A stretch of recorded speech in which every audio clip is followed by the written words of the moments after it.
Welcome to the Get Unbusy Podcast. I'm your host, Kate Philpott, and this podcast is all about throwing your busy work out the window. You deserve to stay locked in on the parts of your business that light a fire under your hoo-ha, all right? The passion-driven freedom lifestyle, not being glued to your laptop every waking minute of the day. It's time to build a business that works for you, not one that works you into the ground. So, let's get unbusy, shall we? Hello and welcome back to the Get Unbusy Podcast. I'm your host, Kate Philpott, and wow, I cannot wait for you to listen to today's conversation because I am joined by the fantastic, the beautiful, the wonderful Emily Taylor, aka the Philosophical Biz Coach on Instagram. Emily is a business and receiving coach for overgivers and overachievers, which feels extremely aligned here. She works with business owners to create the internal belief that they're always and already good enough so that the sales, the clients, the inquiries are extra to who they already are and their innate levels of worthiness and deservingness. And she's also the founder of the POR philosophy, which stands for Portal of Receiving, which I'm sure you'll be graced with throughout this episode. And I'm also no stranger to the incredible work that Emily does and the incredible human that she is. We've been hopping around some of the same coaching containers in our own business growth journeys in recent years, and I feel very lucky to know you, and I'm so buzzing to have you on the podcast, so welcome. Okay, what an introduction, and I'm so glad that you didn't ask me to introduce myself, because when someone asks that question, you're like, how do I explain my multiple 27 different personalities and identities in business? How? You're so welcome. So I'd love to start off with a bit more about your origin story. So how did you get into this area? What was the drive behind it? So I am, or I should say I was, a people pleaser and perfectionist through and through, majority of my life up until now. So only now I can honestly say that I'm not those things, and it's completely shifted the way I actually operate in business and life. But I was the girl before I ran a business who got A stars across the board, worked, burned herself to the ground to get those A stars. They weren't easy. It wasn't natural, you know what I mean? I had to really exert so much effort to get them, to the point where when they arrived, I felt nothing because it was expected, right? It was expected of me by me. So there wasn't any disappointment, but neither was there any elation or celebration, because it was well, that's done now, what's next? And This was the age of 18. I'm now nearly 27, but I remember when my A levels were done, and at the same time being a people pleaser, your brain is well, what's next? So it attaches to the next best thing that's going to give you validation or self-worth, or it's trying to find a reason why you don't feel good enough and placing your self-worth outside of it. And I was oh my God, if this is how my life is going to be, something is going to have to change, because I'm chasing something that's clearly outside myself. So you people pleaser, perfectionist through and through. A lot shifted as I changed direction in life. But what I will say is, where the place I've come to now is through philosophical thinking and not seeing everything as so black and white. And it's actually my master's in philosophy that brought me to this place where it's we can desire things, we can desire more for our lives. And that's not the cause of suffering. The cause of suffering is our attachment to those things and placing our self-worth on those things, or waiting for them to arrive before we feel good enough. And it really has been a self journey. But I think the research itself really solidified my philosophy of life and what's allowed me to undo people pleasing and perfectionism at the root, to live the life I want, from a place of, I desire more, but the arrival of that thing isn't going to define who I am. It sits outside of me. And that's that, really. That's the mini version of the journey. I love that. I'd love to know your perspective. What are the warning signs that someone might be in that place where they're doing the people pleasing, they are probably overgiving, maybe overdoing? Because I feel in my experience, I'm oh, I didn't realize there was another way. I didn't realize I was people pleasing because this is all I've seen and all I've ever done. So what does that look like?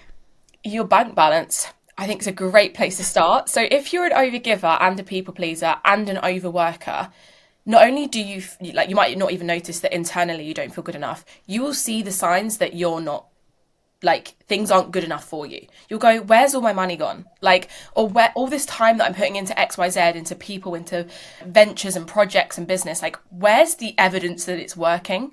So people who are overgivers and people pleasers and doing all the things are the ones that enter lack so easily because they're chasing the next best thing, or they're chasing validation outside of themselves. So maybe you're saying yes to coffee with people that you don't even want to fucking speak to.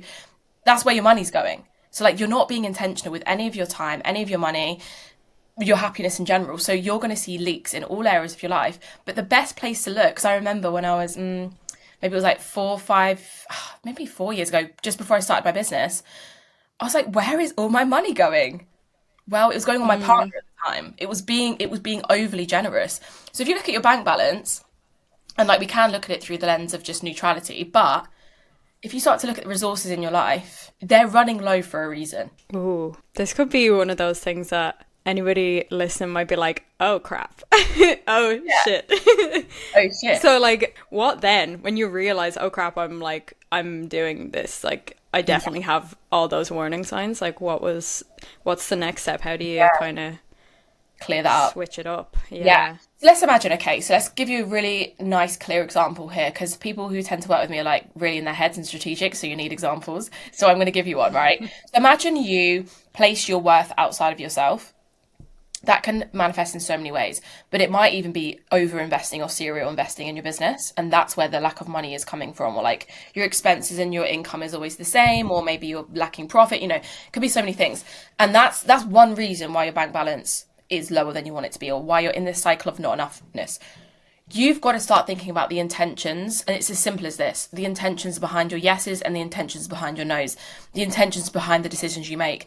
And if you ask yourself, why am I doing this thing, you will get a very clear and simple answer.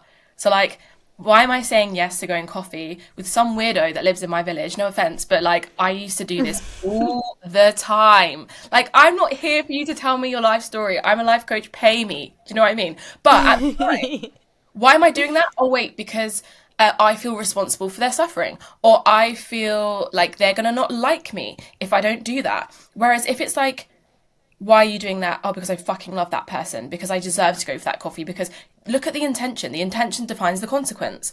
So if you're doing it from the quote unquote right place, the outcome's always going to add something, and you'll probably manifest money. You'll probably add extra money into your life or it will come back in some interesting way, which it always does, because your intentions are lined up with what you deserve, not what you don't. Oh my God. I already know I'm going to be re-listening to this.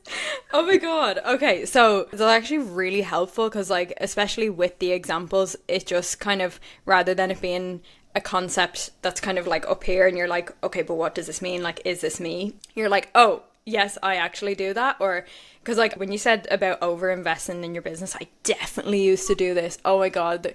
There's some, like, obviously I'm kind of, divine timing, everything happens for a reason, there's a lesson in everything and all that, but I look back at some investments from years ago, like when I first started out, and I'm like, oh, I know for a fact now that I was just investing from trying to fill a void because I definitely did not feel good enough, and there was a big gap between how good enough I felt, which was not at all, to like how good enough I felt I needed to be making the kind of money I wanted to make. So oof. Yes. And this is like a massive self-trust piece, which I know we've spoken about before, like the philosophy or whatever of trust. It's like, well, what if we're operating from a place without even realizing of outsourcing our trust to the next investment? And I think what I've learned, and you might have found the same throughout the years, it's like when a lot of the coaching industry has taught us that, or like reconditioned us to believe that we're only worthy of receiving the income we desire if we invest XYZ. It's all over people's marketing. It's fucking everywhere. Hence why I've like deleted loads of accounts, because I just cannot deal with that kind of conditioning and narrative. But what you find is that when you actually draw back on that and you become more intentional with your investments, you have more money anyway. So why are we being told to like invest to make the money we want, when if you were more intentional with your investments, 1, you'd make more money, and 2, you'd save more money, and 3, you'd have more money. And like, why? I'm getting passionate now, but like, why are we sacrificing? I remember like 2 years of sacrifice of like, oh, I can't buy that in life because I'm going to do this now for my business. Like, I've got to sacrifice XYZ for the business. Why? Why can't we have it all? Like, if we're more intentional, we can have both. Like, this isn't about denying the fact that we might have higher profit one month than another or whatever, but like, why are we being conditioned to believe that we're only worthy when we've made the next business investment, rather than we're worthy now and investing from that place and that knowing? Yeah. And I think it's just something to realize is it is beneficial for people to have that in their marketing. Like, while there might be, obviously there's truth to like, yeah, certain aligned investments are going to create quantum leaps for you or whatever it is. It's also beneficial for people to go, investing is the way, because then you're going to be like, oh, investing is the way. Oh, and I can invest with you. Okay. Like, and then it's, yeah. Yeah. And for so many years, people have used pain-focused marketing, so it works. So why would they stop? But I've stopped because I just cannot, like, I'm here to teach people to feel worthy first. I cannot use that kind of meshing. So that makes sense. Yeah. Yeah. And then, like, it doesn't surprise me that anytime I see your messaging, I'm like, I already feel good about myself. I already feel like it would come from a good place, you know? So, yeah. Yeah. It's an interesting experiment because I've been in the business coaching space for a few years, and I've been pivoting more into like philosophy, which I don't really see anyone else doing, to be honest with you, but I've been pivoting more into philosophy and business energetics. And like, I've been speaking to my mentors about this because it feels like it's not necessarily true, but it is more of a slow burn, because you are basically saying, I'd rather not sign clients from lack. I'd rather not sign clients that feel bad about themselves. So you are going to receive a different caliber of client. So you have to be willing to go through income dips and income, you know, whatever the opposite of that is, if you want to lead a business with more integrity as well. So that's something I've been navigating, because it's like, well, I'm not going to subscribe to this anymore, and I'm not subscribing to unnecessary hustle. What is my business model going to look like now? And it's a whole new like identity, which is interesting. Yeah. And we've obviously had previous conversations about the beautiful overlap between what you do and like the being, the receiving, and then what I do, which is like the productivity, the systems and stuff like that. So I'd love to expand on that here. I feel like it's a perfect place. Obviously, my perspective, what I do is kind of the masculine side of things, where it's like tweaking your time management, getting your systems set up to free up space in your calendar so that you can live more freely and not be so confined by all the have-tos. And then this is where I'll admit even I find it tough to actually do the whole leaning back part. So I'd love to know your perspective on that side of the coin with the leaning back and the being part. Yeah, so teach that good word. You know what? This is so interesting, right? Because you can have all the systems in place, you can have all the structures and masculine structures set up to make you sales when you're being, but that masculinity alone, that structure alone doesn't create the safety in actually leaning back. So like, if you really want to see evidence that you can make sales when you lean back and you've got everything in place that allows that to happen, the only thing that missing is the leaning back. So I think what this really represents for a lot of people is, well, if I lean back and receive, I didn't work hard enough for that. Like, I need to prove my worth. So like, let's imagine, right, switching a bit here. Let's imagine you spent a year, as in Kate spends a year outside of her business, in life, going to Spain, going to all her holidays, and her business is just set up as it is, right? Masculine structures in place. I want you to imagine that you made, I don't know, you had like 6K cash month, then 2K, then 3K, then 5K, then 12K, whatever. It doesn't even matter. Would you actually feel safe receiving that without doing more? That's how I see it, right? Because you've got the system set up. So it's like, well, that's ticked off. That logic is ticked off. It's possible. It's logically possible. Oh shit, the evidence, if we allow that evidence to come through, is that it's going to happen. Let's imagine it was inevitable, like it was written in the stars. It's going to happen. Would we feel safe internally to lean back and make space to receive? Or would we want to make up for it and justify that money by doing more? This is the issue, not the masculine at all. Because the people I work with are hard workers. They're going to do the work. They're going to sell and market. What's the issue? You've associated more money with more doing because your self-worth is so wrapped up in doing more, basically. Yeah. Ooh. I know, it's so true about like being able to lean back is a whole other ballgame, because I've had clients where, you know, we've got the system set up and then they come to me and they're like, I'm still overwhelmed. And I'm like, why are you still overwhelmed? Like, this is all off your plate. And they're like, yeah, but I'm still approving this from my VA, and and like, for me, from the logical side of things, I'm like, oh, you probably actually don't need to do that. So that's a whole thing that could be removed from your capacity. There's like, check. Oh, your system's already doing these things. Like, you don't need to be part of that. But without the trust of knowing that, like, oh, it's actually all going to be okay, there's still that disconnect. So it's just, it just aligns so beautifully. It does, because you'll always find more to do, even if the structures are in place, even if the income is in place. So like, you could become a millionaire, and if you don't do this work, the internal work, you will find more to do. Like, it's not even to do, like, I think we think, oh, it's because I haven't reached my income goal yet, so let's do a little bit more hustle.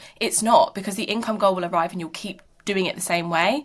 And I think a big realization I had like last year, since I went on my own retreat, and it was only 5 days, but it forced me to step back from my business, which is why I went on it. And it was a major identity shift. Like, I think everything changed from that point on. And it made me realize we are building, let's see if I can say this in the right order, we're building a business around our life rather than life around the other way around. We're building a life around the business. I always get confused. Yeah, right, rather than business around life. You know, our businesses are set up so we could live in life more, to get out of the matrix. But then we've done the opposite. And it isn't a system problem. It's, do you trust your systems? Do you trust your team? Can you release control? That's the issue. Can you release control? Oh, yeah. I know for me, my main drive is, it's all freedom related. That's like the meaning behind my tattoo. It's freedom. I got it just before I went to Australia on my own. For me, I see the 3 freedoms. I see time freedom, financial freedom, geographical freedom. And having the 3 of those means that you actually get to live your life however you want. You get to wake up, have whatever kind of morning routine you want. Is it 4 hours long? Cool. Is it like 5 minutes long? Grand. Like, whatever makes you happy on that day. And this is where, for me, on the systems side, I'm like, okay, let's set these things up so that you can either use the systems to help you kind of lean back and like have a season where you're being more soft CEO, and you can just take a chill pill, be more in the life side of things, which is like, there's freedom in that. Or to have the capacity to actually go harder, go bigger, like implement the other things you've wanted to do for a long time, and things that you've been putting off. And those are like, you're so right, there is always more that you'll find to do. Like, always. I would have to live about 80 lifetimes to do everything I actually want to do, like whether it's business related or non-business related. There's always going to be more that I could shove in there. But having the option to either go softer or go harder, whatever about the terminology, like, is the best thing, just to have the choice and be like, you know what, right now I'm actually in a season where I need a little bit more space, and that's okay. Or, no, I've got this in my fucking soul, like, there's a fire under my ass, get out of my way, like, I'm coming, and it's just so nice to be able to have that choice and have the freedom to choose, That's it. And it means we can come back to a place of operating from desire again, and not like expectations of ourselves. So like, a lot of what I teach is about, are you expecting it of yourself? So then you're set up for disappointment if it doesn't arrive by X deadline or Y deadline. Or like, can you truly operate from desire? And I think what you do with your systems means that all the things that need to be dealt with, that could become leaks, are dealt with. And then you can be like, okay, so how do I want my business to run? What do I want to do? What do I want to launch? What do I want to sell? Where can you actually place your energy? But let's imagine someone who doesn't realize in that kind of freedom, because choice is freedom, right? Like, if someone doesn't have that, what I'd really ask them to look at is like, yeah, but is your income matching up with your output and your action? Like, you think you might be like in this mindset of like, I want to be taking all this action. Do you? Because what is actually the result of that? Are you actually reaping the rewards of that, like a 4-hour morning routine or going to Greece or whatever it is?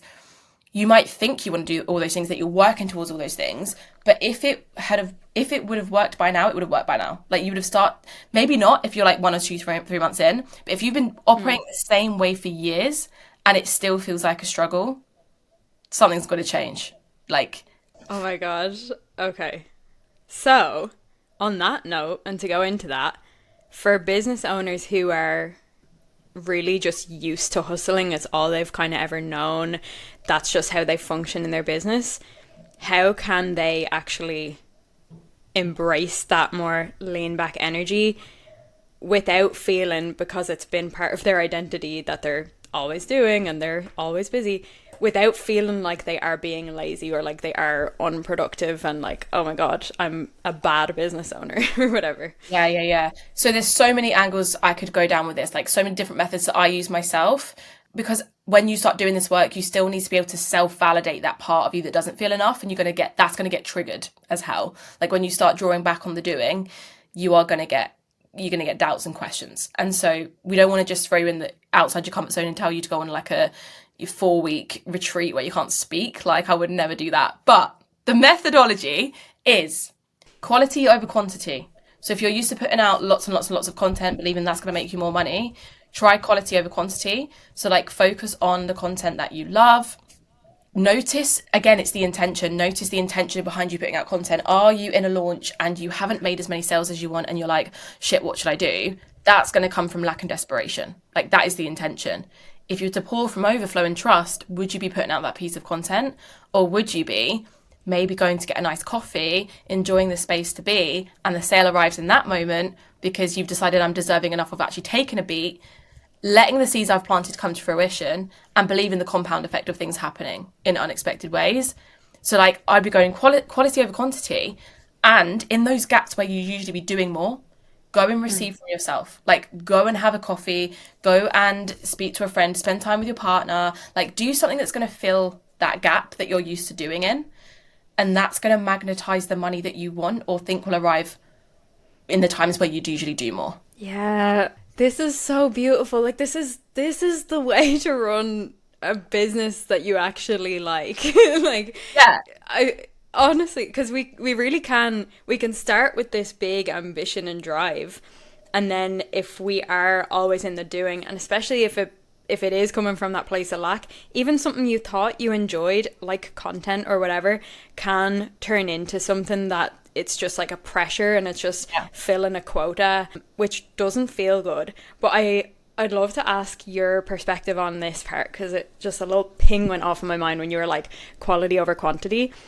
What would you say to someone who, when they do try and go into that like quality over quantity, and they're like, okay, I'm putting out one post and it's going to be fucking amazing, and then they're like, oh crap, it has to be amazing, like, and they put it on a pedestal. How would you approach like that?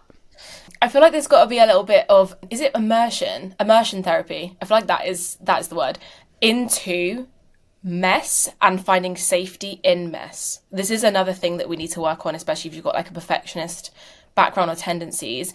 It's finding safety in doing things a different way. So I'm trying to think of an example here. It's kind of like letting your weirdness and unhinged side out, I guess, and believing that like who you are is what sells, as well as your strategic content, right? Because what's happening with strategic content or intentional content is that you're trying to control all the variables. You're trying to control all the things so that it leads to the sale. Because your logical brain is going, well, if I do it this way, it's more than likely going to lead to the sale. What we need is your brain, your logical brain, your tangible brain wants to see evidence that you can make money a different way. Otherwise, it's not going to believe you. If I can't just say it and then you'd believe it. Your brain's going to go, if I don't have to be as perfect and as strategic to make the sale, it's going to want to see evidence of that. So this is about exploring the parts of you maybe you haven't shared in your content that feel like sort of opposite to what you've known and been taught, and that are evidence-based, so that they can become evidence-based. And you might find you put out a crazy piece of content and it might feel really unsafe, but it's going to get the most engagement. It just will. And there's your evidence, right?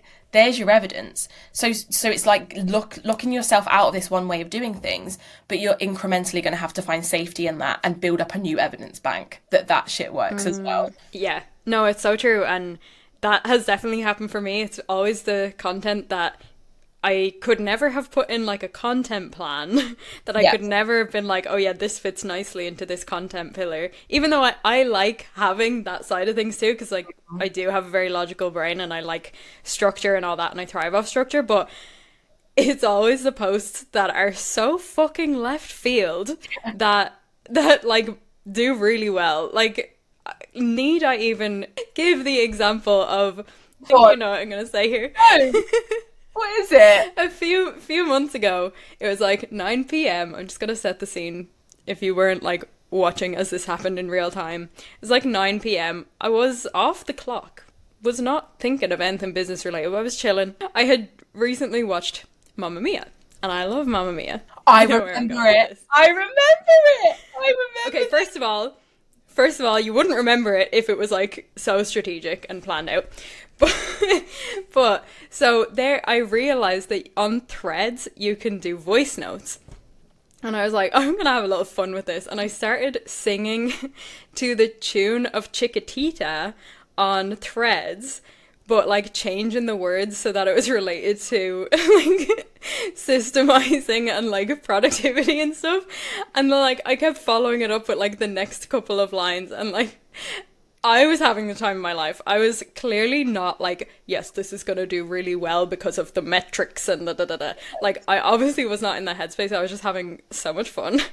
And then I screen recorded me playing that and then put that on, like, as an Instagram reel. And everyone was like, what the fuck? I love this. It's so unplanned. Like, so good. I think I sent it to 5 people in the DMs. Like, I'm not joking. Like, 'cause I loved it so much, and my clients are really weird, like in a good way. So I'm like, they're gonna love this. What permission slip for them? So yeah. Bam. I sent it around the world because it was. But this is exactly it, because like, and I'll be honest, like I am guilty of not being fully immersed and just like posting because I got a post. So like, this is a real kind of reminder to me, like, hey, I'm really glad we're having this conversation. We want more. Yeah, let your freak flag fly. Like, yeah, people love it. Literally. And it's so much fun. Honestly, this is where the money's at, because if you want to look at it through a strategic lens, it is brand. It's brand building. Like, it is intentional. So we might think, oh, this is really like off, what's it called? I don't know, unhinged. But if you really look at it, it's strategic. Like, people are going to buy from you more often because they like you, or they feel connected to you, or they're going to watch you more, or like they're going to see that reel, for example, and then they're going to be like, oh, I wonder what she does. Then go in your link in bio. But like, you first attracted them by your energy and who you are. So since when is that not strategic, you know? Yeah. And I'm just scrolling through my threads here, because there was something that I posted recently that you, I think, responded to. I can't remember exactly what it is, but it was, oh yeah. I said, hot take, I'm really bored of super educational personal brands that have zero personality. I could have just read a book. Because like the information we can actually find anywhere. Like, Google. The whole point of a personal brand is that the person delivering this content, like, so you listening, you behind that brand, it's the you that people want. Like, that's what people connect to and like are really magnetized to. Yeah. And I really think times are changing now. I don't know much about astrology, right? Like, I'm very hippie and very spiritual and all the things, but all I know is that 2025, things have changed energetically for many people. They're more connected to their psychic abilities, and in the coaching industry, it's a fact, they're starting to buy differently. They can feel integrity more. They can feel a lack of integrity more. They've had disappointing investments. So we have a responsibility more than ever to showcase who we are, to build trust in our audience. Like, it's just, energetically, things have changed. Like, I can't even put it into words, but all I know is we're all being called to our purpose in business even more. And whether we want to be in this industry or another industry, you're going to feel more connected to your intuition than ever. If something feels off, you're going to know it, and your audience is going to feel it too. So we have this, responsibility to really tap into energetics more than ever, because things have changed. Like, people don't just fall for the strategy and the messaging and the marketing anymore. They don't. It's got to be more intentional than it ever has been. Yeah. Oh God, this is so good. I don't want this conversation to ever end. Yeah. Okay, so another question for you. How can someone's sense of self-worth impact how they show up in business? This is a big question. I've got to like cast my mind back to like when mine was wrapped up in business, but it feels, because it's only been like a year since it fully is separate, so it's hard to put myself back in that place. But you know what? This comes back down to the life they're living. they're only going to be thinking about business. They're only going to be thinking about the money they want to make. Like, they feel unsafe having time outside of business, and that time outside of business, they're thinking about business. So, like, yeah, you know what? Like, they could be showing up and doing great work. They could be having the highest income months yet. Like, I've done the hustle, so I know what it's like. And I did very well financially. So I know that it works. So this isn't about denying the fact that it works. But how they're showing up maybe is like over strategizing things. They're bored. They're thinking there's got to be more to life than this. Like, there's a lot of questions going on. Like, in a way, it could even lead to dread. I remember a couple of times feeling some kind of dread of like, is this all there is? Am I just reinventing the life I had before this business? Just feeling like depleted, feeling like you're constantly disappointing yourself because there's always more to achieve. Like, it could be so many things. But I think the key thing to think about is, do you feel safe taking a 7-day holiday? Or like, do you feel safe taking 2 days off? Like, all of these questions are worth asking yourself if your self-worth is wrapped up in business. Because like I said, if you've got the systems in place and the income's good, what's stopping you from stepping back then? What is the actual issue here? That's where it's a self-worth thing rather than, oh, I'm just driven by the income I want to make. Okay. Yeah. So that's really helpful. And then what if the income's not good? There's like the logical fact of like, there's always going to be more to do to make the income you want. Like there's, you know, course correction and like, okay, what's working, what's not working and why? And there's also, have you given it enough time to pay off? Like, you can't see the immediate results. So are you just like leaning back because you're like, it's not working? Or are you leaning in too far because it's not working? Right? Where are you? Because you're not trusting it in the evidence and the result. You're like going and doing quote unquote too much because you're trying to control the outcome because you're desperate. Because if the sale doesn't come, if the result doesn't arrive, that's going to impact your self-worth. You're not going to feel good enough. So you're grasping onto control by doing more. This is the moments where if you actively made space to be, and you notice all the evidence that it is working, maybe an amazing DM from someone who appreciated your content that day, maybe it was a £15 sale, maybe it was an upsell, maybe one of your automations, I don't know, brought in a new client, the bigger result you're going to trust in more because you are noticing all the evidence. But people whose self-worth is wrapped up in their business and their identity is wrapped up in business, they cannot see the evidence. Like, even if the big evidence arrived, it's working. Next day, what's next? What's next? Yeah. It's like, look at, and I teach it on an evidence basis because I really think it's good for tangible, logical people whose self-worth is wrapped up in business. If you can't see it's working yet, it's always a yet. Like, you're either going to course correct and pivot and come into alignment, or you're just going to be patient. Like that's you're not going to give up, are you? Like, unless you really don't want to do this anymore, which I doubt. So it's either alignment, course correction, or patience. And helping you cultivate that patience relies on you seeing evidence that it's working non-financially and financially, not just waiting for the big fuck off goal to arrive before you keep going and trusted the process, basically. Yeah. So there's like the evidence part of it. And then also for somebody who is moving from very logical, strategic, masculine approach into this kind of approach, like, are there any like practices or rituals that can help stay in the energy of receiving rather than like overdoing and people pleasing and stuff? Yeah, definitely a receiving list I give to everyone to do. Like, I don't think there's any client I haven't given a receiving list to do. A receiving list every single day of everything you're receiving in life and business is a non-negotiable. Like, it should be part of your strategy 100%. Like, everything, you know, I don't know, an unexpected refund or someone asking you for coffee or paying for the coffee, whatever it is. Why do we think that is so far removed from the money you'll make in your business? Why is that so different? Here she goes. She starts putting on her fucking passion voice. Literally, when she gets in the driver's seat, this is how it goes. But honestly, why is the money you receive in life, why is the evidence in the receiving that you receive in life, that's not good English, but why is that so far removed? Why are you treating that as different to your business income? The more you notice in day-to-day life or through your relationships and from yourself, the more you will receive in your business because you're actively noticing it. So a receiving list, like as in holistic, and then a business evidence list that isn't just about the financials and the income. This is going to catapult and create magnetism in your business because you're not attached. You're removing the attachment to receiving in the business. You're noticing, and that's how you become the portal of receiving. Oh, it's a beautiful segue because I was literally just going to ask you to explain. I mentioned at the beginning you are the founder of the POR philosophy, and I would love for you, I know we've kind of touched on the concept here and there, but what is that for someone who's like, eh?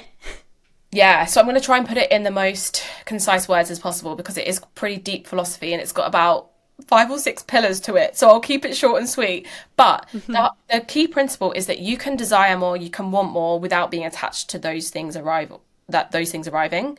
So wanting more is not the problem. Desiring more for your life, for yourself, from your business is not an issue. It's not the cause of suffering, and it's not the cause of, you constantly feeling like disappointed. Your problem is you only feel good enough when that thing arrives. So if we remove your attachment to needing to know when something will arrive, how will it arrive, who that client's going to be, sever the attachment and it's going to arrive. And I wouldn't say that with so much conviction if I hadn't seen it happen again and again and again and again and again. Like every single client, me, over and over and over again, you sever your attachment to the outcome and the outcome arrives because that's the space. Like you don't even have to, like, obviously I advise going and being in life, right, a lot. But like, really, if you eliminate the attachment to the outcome, you're good. Like you're going to do the thing no matter what. You're not doing the thing only until the outcome arrives or because it's dependent or conditional on the outcome. If you're going to do the thing no matter what, you're good. Do you know what I mean? Like so it's attachment. And that's the basic principle of the philosophy in all areas of life. You're attached to a certain romantic relationship. Sever that attachment, remove your self-worth from that thing. You can just desire it without being attached to it. It will arrive. That simple. Okay, that's actually really interesting because maybe I should have known this, but I never really thought of that concept being related to anything other than like money I'm receiving. Like so you just mentioned like relationships. So obviously you can apply this to all areas of life. Like, yeah. Everything. Like, can I go into something that, yeah, I think I can go into it. I feel like I can be pretty. Go into it. Go into it, please. Let's say you're having like a dry spell with your partner, right? You are not having a good time in the bedroom. There's certain things that you want. Maybe on some level you don't feel deserving of them and maybe you haven't communicated them, right? But let's imagine for the sake of this situation, you've communicated those things. Like you say, I actually really like this, this, and this. Some part of your brain might feel attached to the outcome because you'll be disappointed if it won't happen because on some level you don't feel deserving of receiving that thing. So you're kind of like waiting for it to arrive as evidence before you feel deserving of it. I hope that makes sense so far. Yeah. So it's like kind of like a circle here. So like you first of all got to decide that you're deserving enough to communicate it. That's the first step. But once you've communicated it, you've got to be okay with not knowing when that thing's going to happen. And the reason why we want to know when that thing is going to happen is because it's confirmation that we deserve it or not. That's why we're so attached. Because like, well, if I don't get it, it means I'm not deserving. Same with income. If it's not arriving, I did something wrong. I don't deserve it. Like I'm not good enough. Right? It's all confirmation. Like the lack of evidence becomes confirmation that we're not good enough. So I want you to, not UK, but everyone, in situations like this, like you obviously can apply it to anything. Imagine if you walked through the door, any door, but like your house, your partnership, whatever it is, with no expectations. Like you've done the communication, you've decided you're worthy and deserving of that thing, you release attachment. At this point, a lot of people enter situations with like preconceived expectations of how things are going to go. So maybe they're going to have some bedroom time with their partner, but they have got preconceived expectations because they've declared something that they deserve.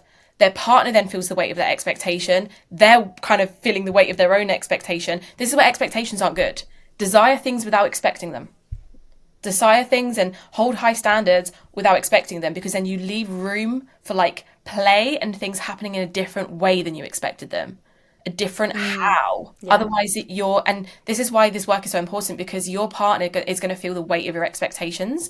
And when they feel the weight of expectations, they start to question whether they're good enough. And then they can't operate from the desire themselves. This might sound really complicated, but you can desire things and they can want and desire to give you things. But when expectations to the outcome come into play, you are cock blocking each other. Pretty much. Oh my god. No, this is actually like really opening my eyes. I have a question. I'm wondering if it's possible for you to give an example, just basically because I'm really curious of like how this would work. Yeah. But an example related to like health and fitness. Maybe it's like health and fitness goals or something like that. Yes. Okay, I've got it. I'm just really curious. Yeah, okay. Hit me. We're going to use the compound effect for this one, right? So I'm going to actually talk about myself because this is easier, right? I've been going to spin very consistently since maybe like November last year. I have done spin throughout my life, but very consistently since November. And let's say I was attached to like my thighs growing. Well, they didn't grow for like months and months and months. So I'm not seeing immediate evidence that it's working. Like I want that thing. I deserve that thing. Maybe that thing I deserve is thick thighs, right? I like having thick thighs. I deserve them. That's my goal. I go to spin and I go again and again and again whilst I don't see the evidence because I believe in the compound effect. I believe that when you do something over and over and over again, because the intention is that you deserve that thing, you desire that thing, not because of the outcome, but because of the action in and of itself. So like, you're not just doing it for the outcome, you're doing it for the action because you feel worthy of taking that action. There's other results that aren't about the outcome at all. Can your brain into not doing it just for the outcome? Compound effect, you believe in the invisible evidence because you can't see it yet, but you believe it's going to suddenly go pow. Now, what month are we in? April. I've got thick thighs, Kate. I'm not going to lie. Hey! It's given me an arse and thick thighs. Yeah. I don't even lift weights. It's like a magic trick. Like, honestly, it's crazy. But like, I didn't expect that.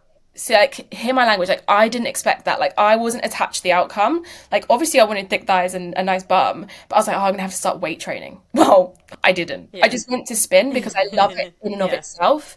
I wasn't attached to the outcome. I believe in the compound effect. I believe that in the invisible evidence that I can't see yet, and then pow, suddenly the thick thighs are formed. So it's a byproduct of the actions I've taken, but it isn't the whole picture. It isn't the whole reason why I go to the gym consistently. Yeah.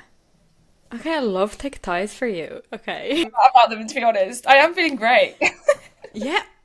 Yeah. So what do you think would have been the difference between that journey of like going to spin, compound effect, desiring but not being attached to getting thick thighs, versus going to the gym, not really wanting to go to the gym, but like doing it because you're attached to the outcome that you think will come from going to the gym? Like, yeah, how would that have differed? Yeah. So it sounds like in the second example, when it's more logical, it could be that you're going from a place of force.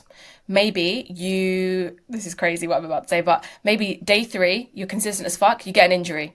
You're stuck in bed for 3 weeks because you operated from the wrong place, the wrong intention.